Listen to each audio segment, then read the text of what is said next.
Hey, what's happening? Welcome to Mates TV. So we all know Liverpool have got a summer rebuild job in terms of the transfer market. Jurgen Klopp is in the process of building Klopp 2.0.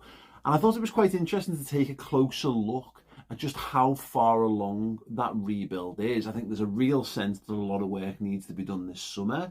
And I've already done a video that talks about which kind of players are likely to move on and what kind of areas in the squad they kind of take up.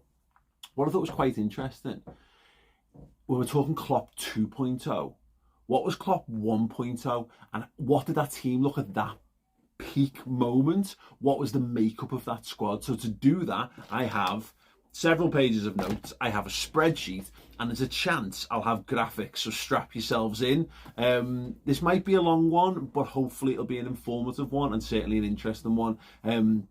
If you're here, make sure you subscribe to the channel and do drop a big old like on it as well. That helps me immeasurably. What I'm going to do then, I'm going to start by getting up the 18-19 Liverpool squad, and we'll talk through that, and then I'm going to get the current squad up and we'll start to sort of compare and contrast and see what conclusions we can draw from there. So we'll start with the goalkeepers.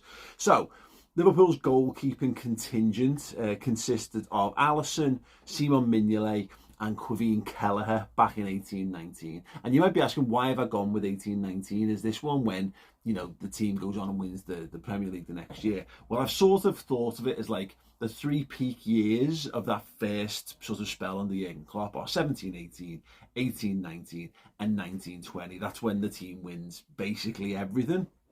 Obviously, last season it wins the Cup double and we've won the Community Shield, but that's the one. 97 points in Champions League, 99 points, Premier League champions, world champions, that kind of stuff. So what I thought about that, why go in the middle, is I think 97 points in Champions League is the zenith of that, to be perfectly honest. So as an arbitrary point, that's what we've gone with. So Alisson Becker at this time, 4 years ago, is a 26-year-old man. And what I've also done is listed these, sort of the player that will appear kind of top is the player with the most appearances in that sort of spell. And that in itself, because we're going to look at how many minutes they played, will tell you about usage and age and all those kind of things. And I'm hoping some really nice points we can pull out from this. So yeah, anyway, Alisson is the number one goalkeeper, makes 50 appearances that season, 4,590 minutes. The second choice goalkeeper is Simon Mignolet, who makes just 2 appearances, 180 minutes in that. And Kelleher is the third choice goalkeeper, who doesn't make a single appearance, very much in the youth bracket, just 20 years old at this point. Loris Karius obviously is bombed out and what have you, but they're the three sort of main goalkeepers in that environment. Centre halves, Virgil van Dijk is the main man at 26 years old, makes the most appearances of all the centre-halves, 50 appearances that season, and gets 4,464 minutes.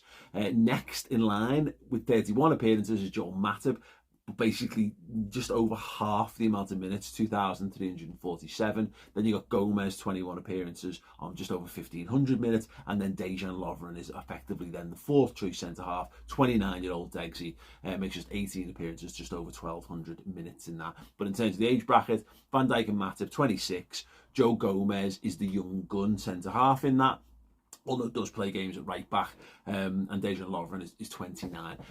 On this, just because I'm sure someone will pick up it in the comments, there's a couple of examples of this where players didn't necessarily play all their games in those positions, but just in broad terms. So Gomez complicates things because he, in both that season and this season, he's played at right back for Liverpool, but by and large, I think we are all classing him as a centre-half. And Milner continues to basically defy all charts by playing in every position under the sun, but he played far more in midfield in this season, as we'll see in a second. Left-backs then, Andy Robertson and Alberto Moreno are Liverpool's two left-backs. Robbo, 25, Moreno, 26. Moreno only makes 5 appearances on the season, and the other 48 from that position come from Andy Robertson, 4,222 minutes. A huge haul for Robbo at left back. Right back, Trent Alexander-Arnold is just a wee pup at 20 years old. Plays 3,381 minutes. His understudy, his main senior understudy, is Nathaniel Klein, who makes just 5 appearances, 201 minutes on the season. And again, Joe Gomez does play minutes at right back. He is actually the more frequently used understudy at right back. But in terms of just pure positional stuff, and for the point I'm trying to make, we're going to use Nathaniel Klein as the second choice right back there. Moving into centre mids, and of course this is going to be the one that I think generates the biggest sort of talking points. Liverpool's midfield options. Overall, actually, you'll find there's less midfield options used in 18-19 than there were in this season. That will become clear, hopefully, as we progress with this. Have a guess. Who do you think is the midfielder who played the most minutes in 18-19? It's obvious. You've probably been tweeting about it all season long. Gini Wijnaldum, 47 appearances, 3,693 minutes in Liverpool's midfield. Second most used midfielder of the season was a 25-year-old Fabinho, 41 appearances, 2,009, or just shy of 3,000 minutes from him. Then James Milner is the third most used midfielder. That's 45 appearances, 2,800 minutes. Then Jordan Henderson, who's 28 at the time, made 44 appearances, 2,800, very similar to James Milner in his overall use on the pitch. Then beneath that, the fifth most used midfielder for Liverpool, have a guess. Naby Keita. Wild. Naby Keita, who was 24 years old, made 33 appearances and got 1,800 minutes under his belt. Just to spoil what's going to come ahead in this season's one, unless he has a huge haul in the final games, he's made just 13 appearances and less than 500 minutes on the pitch for Liverpool this season. Beneath him, Jurgen Klopp, again, some instances of him playing in the front three, but predominantly we sort of classed him as a midfielder in that one. 30 appearances, 1,400 minutes. Lallana, 16 appearances, 573. And for completeness sake, Curtis Jones, just one appearance, 69 minutes of football. And Alex Oxlade-Chamberlain, still recovering from injury, from his cruciate knee injury the season before. 2 appearances, just 21 minutes of footy for him. And then finally into the attacking positions, Mo Salah, obviously the most used footballer and has been pretty much for Liverpool for the entire time that he's been at the club. A 26-year-old Mo Salah makes 52 appearances, all comps, 4,331 minutes, followed by Sadio Mane, 49 appearances, 4,200. Firmino, 47 appearances, 3,300. Sturridge makes 27 appearances, but just 879 minutes. So a huge drop-off, massive, chasmic drop-off from the minutes played from the 3 main centre-forwards for Liverpool. Then Divock Origi actually played, and this surprised me because I think people remember Origi's output in 18-19 probably more than Sturridge's. Made less appearances, 21 to Sturridge's 27, and made nearly 200 less minutes on the pitch as well, just 682. And finally, just to round up the collection, Ryan Brewster was another one who came back from injury, didn't actually make a single minute's worth of appearances, but he does make the substitutes bench right toward the end of the season, so he's part of the squad, and clearly the plan is rehabilitate him. He will be the next in line. Fresh eyes, fresh legs, all that kind of stuff. We know that didn't pan out, but that was clearly the idea at the time. So, what do you think of that? Was there anything in that particularly stood out to you? Anything that surprised you? I was a little shocked that Milner was our third most minutes in midfield. Weirdly, even though when I really think about it, you know this stuff, it's mad to see names like Simon Mignolet, it's mad to see Alberto Moreno in there, it's mad to see Nathaniel Klein in there, and obviously interesting as well, Curtis Jones being in there, first baby steps into the Liverpool squad at just 18 years old as well. Obviously, we'll talk about him when we come to 22, 23. But interesting stuff. And what's telling about that in terms of the age profile, go through it. The over 30s that Liverpool had in that squad, Simon Mignolet, 31. You've then got no one in the defence over 30, no one in the full-back positions over 30. And then in midfield, the only 2 30 or aboves are James Milner at 33 and Adam Lallana at 30. And what we know is we got one more season out of Lallana before he was phased out in there. Degley Lovren was 29. Doesn't last too much longer as well. And Mignolet, this is his last season at Liverpool as well. So they're moving on.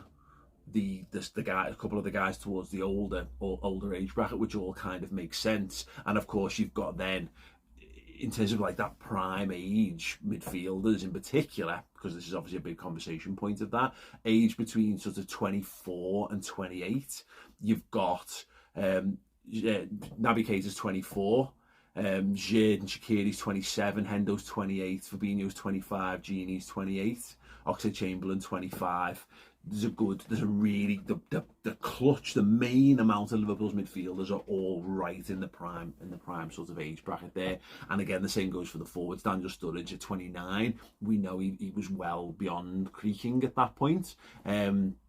He was the only one really heading towards the sort of danger zone. And look, at this point he's 33 years old and retired. So, we know that what happened with that story. Okay, so having had a look at what we'll call Klopp 1.0, let's have a look at the squad this season, which is on the way to becoming Klopp 2.0, and let's have a little look at this squad and how that sort of stacks up. Now, bear in mind, I'm doing this before the end of the season, so I haven't got complete appearance and minutes data. So I've projected out. There's a few I think, like for example, Alisson Becker is likely to play, barring ill fortune or whatever, touch wood. He's liable to play every game, so I've kind of gone with a pretty safe bet in that. Stefan Bajcetic is injured for the rest of the season, so we know what his hard and fast figure will be in terms of minutes and total appearances, etc., etc. But broadly speaking, this is about right, and we can stack this up actually when the season's finished. I might revisit this. So our three goalkeeper choices, as we all know, just for completeness, we know this: Alisson, Kelleher, Adrian. Keller's only made 3 appearances this season. In terms of defence, Virgil van Dijk, Joe Gomez, Konate, Matip. These are in order, by the way, from most to least minutes played. So Van Dijk, once again, playing the most minutes of any Liverpool centre-half.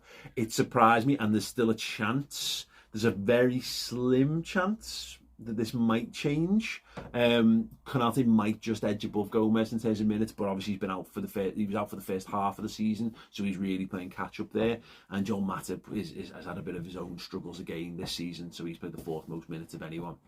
Left backs, Andy Robertson still playing the most minutes, although on track to play about 1,000 less minutes than he did in the 18-19 season, which is good. That's a good thing. Kostas Tsimikas plays far more this season, and again he could get loads more minutes at the end of the season. I've got him down as maybe a couple more appearances just to rotate Robertson in, so I've got him down as like about 1,300 minutes and 26 appearances by the end of the campaign. In terms of right back, Trent is on course to play about 400 more minutes than he did in 18-19. This is 24-year-old Trent versus 20-year-old Trent back in 18-19. That makes sense. He's in the prime of his career. He's not played lots of international football as well. Fine, that makes sense. The issue that we've got is obviously his understudy. Now, what we do know is Milner's covered that. Which is a slightly difficult thing to kind of work out when we're doing all this stuff. Calvin Ramsey is the understudy. He has made just 2 appearances for Liverpool this season, a total of 124 minutes, which is interesting because although Klein made 5 appearances in 18-19, he only got 200 minutes, so he only played, less than about 75 minutes there or thereabouts in it between the two. That's certainly one where Liverpool can, you would hope that would change if Ramsey comes back fit for the new season. But he's obviously had injury problems for the entirety of the campaign. Right, let's get into the midfield. And this is where, obviously the big talking points start to sort of come around. By a mile, by the way, I think even if he doesn't play another minute for the rest of the season, Fabinho will have been our most used midfielder this campaign. He's on track for 47 appearances and about 3,500 minutes, which is more than 1,000 more minutes than any other Liverpool midfielder, which puts him into the Gini Wijnaldum category from 18-19, which at 29 years old is fine. That he should be able to do that. He's still in the prime of his career. That makes perfect sense. This is notwithstanding the performance level that he's been at this year. On track for 2nd most minutes. At time of recording, the player who's actually got the 2nd most minutes in midfield for Liverpool is Harvey Elliott. But I'm tracking him to come 3rd, possibly even joint 3rd, behind Jordan Henderson. Jordan Henderson's tracking for 41 appearances, 2,600 minutes, and beneath that you've got Elliott and Thiago. Elliott will rack up about 43 appearances and about 2,300 minutes, and Thiago, if he plays, if he appears in every game for the rest of the season, which is a big finger cross moment, will come in about the same kind of minutes, 2,300. Then beneath that, there's a couple of moments of players where might overtake or might be whatever. Milner has got is on track for about 41 appearances, 1,300 minutes, which we can see is a significant drop off from 18-19. Stefan Bajcetic and Kurt Jones should both come in around 1,000 minutes. Fabio Carvalho is a midfielder, who knows, but he's about 700 minutes-ish. Oxlade-Chamberlain's on track for about 525 minutes. Kate is on track, if he doesn't play a game, for about 491. And then Bobby Clark at the bottom. Just thought I'd put him in for completeness sake. 2 appearances, 73 minutes from him. Just the thing that really draws the eye there, as mentioned, it looks that when you know how much Fabinho struggled, that he's not just struggled for form and freshness, whilst also being our most played midfielder, is a big red flag, a big warning lights going off there. Moving into the forwards then, Mo Salah, once again, as mentioned, he'll play the most of any of our forwards this season. He's on track for about 4,200-ish, about 50 appearances he's likely to get. Second most will be Darwin Núñez, 2,500 minutes from him. Then there's a little crossover where Firmino and Gakpo are probably going to end up on about the same minutes across the whole season. About 1,900 they're tracking towards, which makes sense when you're talking about Firmino being the old school false number 9, and Gakpo the guy who looks like he's been brought in to replace him. We're starting to see that crossing on the stairs from there. Diogo Jota, who's had huge injury problems all this season, if he continues to stay fit for the rest of the campaign, we'll get about 1,600 minutes. Luis Diaz, similar injury issues, is on track. If he just figures for the rest of the season, might get to about 1,200. And then you've got Ben Doak, who's the youth player in there, 5 appearances from him, 95 minutes in total. So that is where Liverpool's squad is kind of at. And again, just in terms of the standout things that we already know, in terms of over 30s. So as I mentioned, in 18-19, you had Mignolet, you had James Milner, Adam Lallana, with the 3 players. The only 3 players were 30 and above. And then in terms of 29-year-olds, who were on the verge of turning 30, you had Daniel Sturridge, you had Dejan Lovren as well. So you had 5 players in total who are heading towards that need to be sort of phased out period. What Liverpool have got, so just to give an analysis of where Liverpool are at, in terms of players that then need to be phased out, in my opinion, I think you've got 7 in Liverpool's current squad. 8, probably 8, actually. You've got Virgil van Dijk, who's now 31 years old. Sorry, actually, you've got Adrian, who's 36. I don't think you need to phase Alisson out. I'm not, because goalkeepers can go older. Even though he's 30, I'm not going to cover him in this. Virgil van Dijk, 31. You've got Joel Matip, 31. You have got Robbo, 29. You've got Fabinho, 29, Henderson, 32, Thiago, 32, Milner, 37, and then Mohamed Salah at 30. So we're looking around the 8 figure. So that's a significant jump up. The difference, just to talk it out, because I know that is a real trigger point, that Liverpool do need to have some younger footballers in there. The one thing I would point out on this, the difference between the 30-year-olds that Liverpool had in 18-19 and the ones they have now, is that you're talking about a lot of world-class or former world-class footballers in there, which makes a huge difference to that. Adam Lallana, really, really good footballer, was also well on the way out. At that point, he'd had a succession of injury problems at that point, as we, of course, will probably remember. But that is a point. I think what you've got in that Liverpool squad, first and foremost, is those players are the players that we didn't have 4 years ago. We've got far more players heading into the twilight of their careers than we had at that point. So that feeds into the idea that there's clearly work to be done. If we're aiming to match up, roughly speaking, I don't think we will in the purest of senses, because I think you can afford to carry some 30-plus-year-olds, provided they are absolute worldies. Look at Real Madrid. They don't just go, right, you're 30, get out. If you're brilliant and you can contribute, you're going to keep Toni Kroos and you're going to keep Luka Modric. And I don't say there's a straight comparison with our midfield. You might be able to make that case with Thiago, and you might want to make it with Jordan Henderson. I'm happy to hear that argument. But obviously you then got kind of beds. Salah falls into that kind of bracket, doesn't he? He's so good. He's so fit. He's so much talent, and all the other intangibles that he had. So just being so good at football raises the level of those around him. The thing that really stands out for me in terms of when you're looking at a rebuild, when you stack Liverpool's forward line in 18-19 against the forward line in 22-23, first and foremost, there's more usable bodies that Liverpool have got.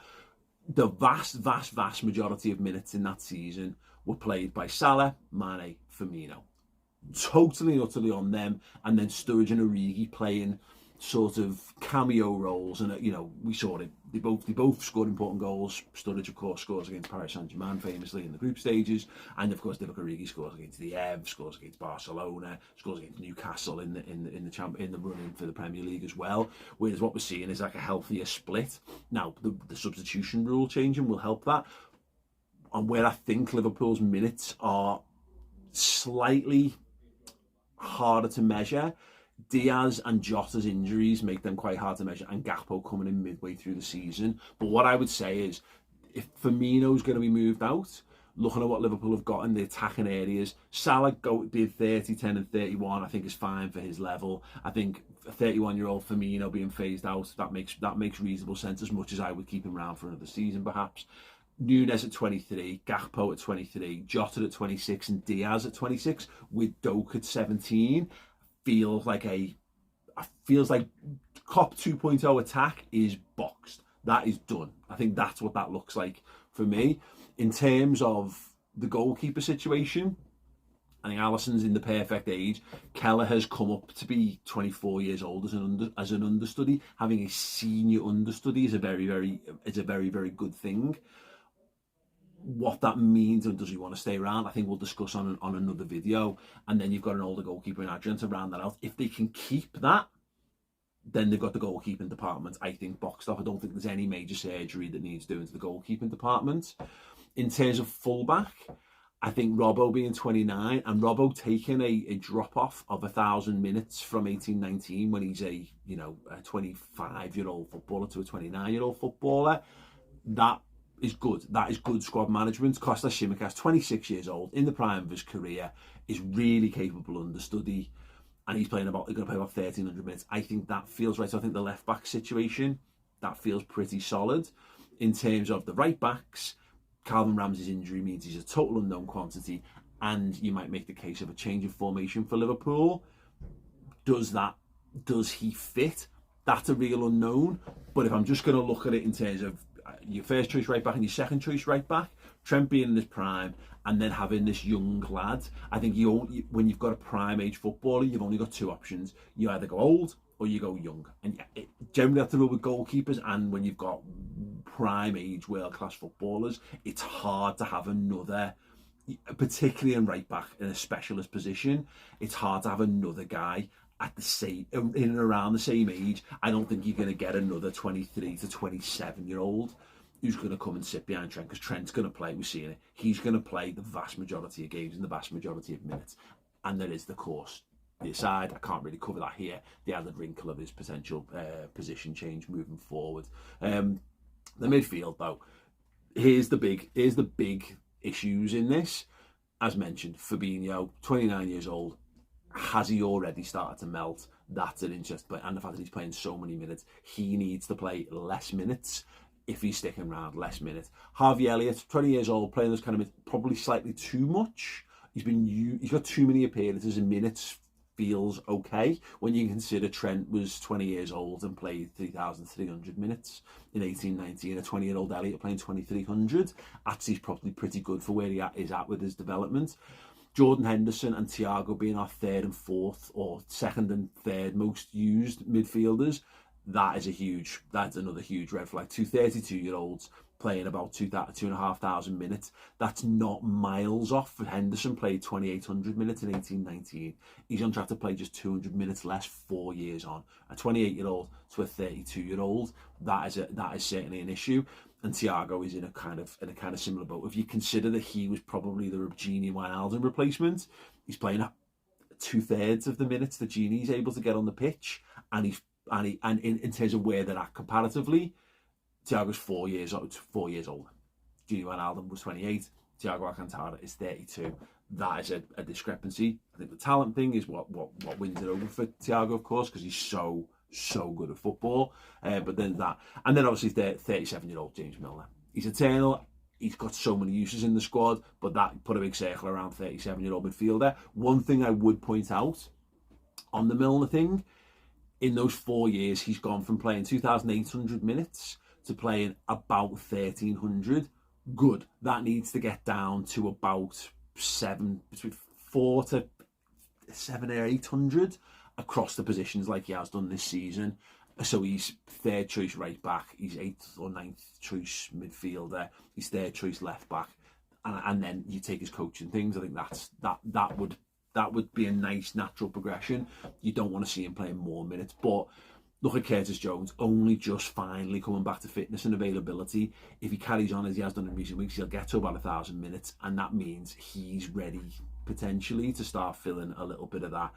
You see Oxlade-Chamberlain and Naby Keita, they are a major issue with this squad.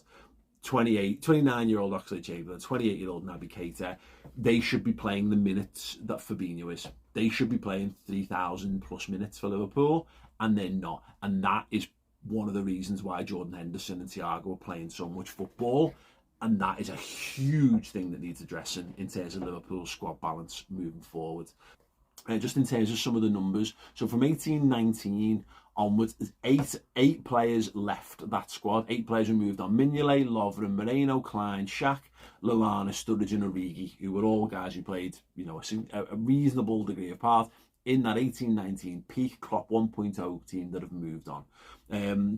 In terms of growing up within the squad from 18-19 players who were there, who were young players who have now continued to stay at the Liverpool squad, Kevin Kelleher now is more than capable of being a number one at that level. Joe Gomez has gone from being a young, very useful player to one who's struggled because of injuries, but he's now in his absolute prime. He's gone from 21 to 25. Trent Alexander-Arnold from, 20-year-old wonder kid to a 24-year-old, potentially, he's been a world-class footballer his whole time, but again, prime footballer. And Curtis Jones has gone from being an 18-year-old kid who was got a sniff of football to first team regular, as in and around the squad. We don't quite know what his level is because of the injuries. Will those injuries clear up? Question marks. I'll talk about that more on the next video. But they're the 4 players that are still there who have grown in stature and use and importance from 18-19 to 2023. And then players that have been signed since that 18-19: Adrian, Konate, Tsimikas, Ramsey, Elliott, Thiago, Bajcetic, Carvalho, Clark, Nunes, Gakpo, Jota, Diaz and Doak. You could count Kate Gordon in there, but I've not talked about him at all yet, so I won't. That's 14 players that have been added to that 18-19 squad in the 4 years. 14 players have come in who then gone and played a part in this season. Just in terms of what, again, some of the age concerns, and I'll talk more about this in depth. I want to talk about the players who are in a false position. I'll do that in a second. The players who've had reduced use, I've touched upon that with James Milner. The players who are currently aging out of the squad, and the players who need to be phased out. And then we'll work out in the next episode what exactly needs to be happening. But I do want to just draw attention to in terms of the minutes, the things that skew the minutes played and the order in which players have played. I mentioned it before. Keita and Oxlade-Chamberlain continuing to be in the squad and not being able to pull the weight for what their age bracket demands of them. And look, there's £90 million worth of footballer there who just haven't really been able to cut it for it, basically because of persistent injury problems and in Oxlade shape probably a change of footballing style. And then in terms of problems they've had this season, which has offset them, Ibrahima Konate picks up a knee injury in the final pre-season game and it writes him out for the first half of the season. He, I believe, would have been above Joe Gomez. So whereas in 18-19 it was Van Dijk, Matip, Gomez, Lovren, I think this season it should have been Van Dijk, Konate, Gomez, Matip, which has got a nice pecking order to it. Konate and Van Dijk as your main guys, Gomez as your main understudy, Matip as your backup. That would have made perfect sense, but it's undercut by Konate's injury. Curtis Jones, as mentioned already, he should probably be looking at more like double his total minutes played. There would have been opportunities for him because of the injuries to other players that are mentioned. He'd have figured a bit more. And that would, again, in terms, taking pressure off other footballers. Diogo Jota, another one, he has been quite injury prone, so there's a chance he'd have had spells out regardless, but it is a mad freak calf injury that keeps him out for ages, and that has an impact on his impact on the pitch. And then Luis Diaz, another one. He gets a mad injury. He then hurts it again while they're in the mid-season break in the training camp during the World Cup, and is out for another squad. So we had him for the very start of the season. We're going to have him for the very end. He should be, I think, in terms of minutes, what Liverpool would be looking at is actually Mo Salah continues to have played. Salah probably would have played pretty much what he's played, maybe fractionally less. Núñez will have played exactly what he played. Gakpo will have played exactly what he played. But I think Jota and Diaz would have phased Firmino out a little bit more and given us more options. So there are a couple of considerations.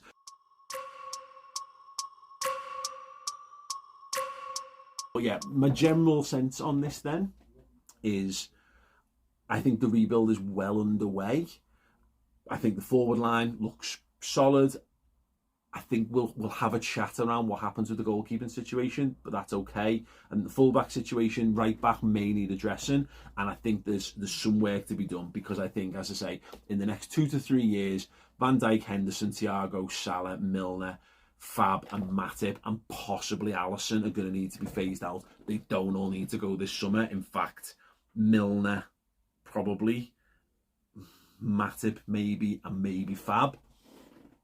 That will factor into the next stage of this conversation, basically. Right, what do you think? From the stuff we've discussed, is there anything that really stands out for you as a discussion point? In the next episode, what I'm going to do is take these sort of things that I've drawn from this and have a little bit of a closer look at the state of the squad, who can go further, who absolutely needs to be addressed this summer without a shadow of a doubt. Let me know your thoughts and feelings and opinions in the comments section underneath. Hey, stop what you're doing right now. Prepare yourself, prepare your family, prepare your kids, prepare your babysitters, because on Friday the 5th of May, we are having a quiz night, party night at Hotel Anfield, and the tickets are available right now, but your time to get them is running very, very short. If you like Liverpool trivia, if you like Liverpool songs, if you like just laughter and happiness in your life, then come down to Hotel Anfield on Friday the 5th of May. The tickets are available right now on Ticket Quarter. The link will be there or thereabouts. Get involved, get your tickets bought, and come and party with us. It's going to be Liverpool trivia, it's going to be Liverpool games, Liverpool challenges, it's going to be amazing prizes on offer, and Dave Jaggs from the Ragamuffins is going to be playing live music as well. So come and join me, Chris Pajak, for the biggest party night in advance of the Liverpool-Brentford game. And yeah, maybe win yourself some boss prizes, have a good time, and put some smiles back on some red faces.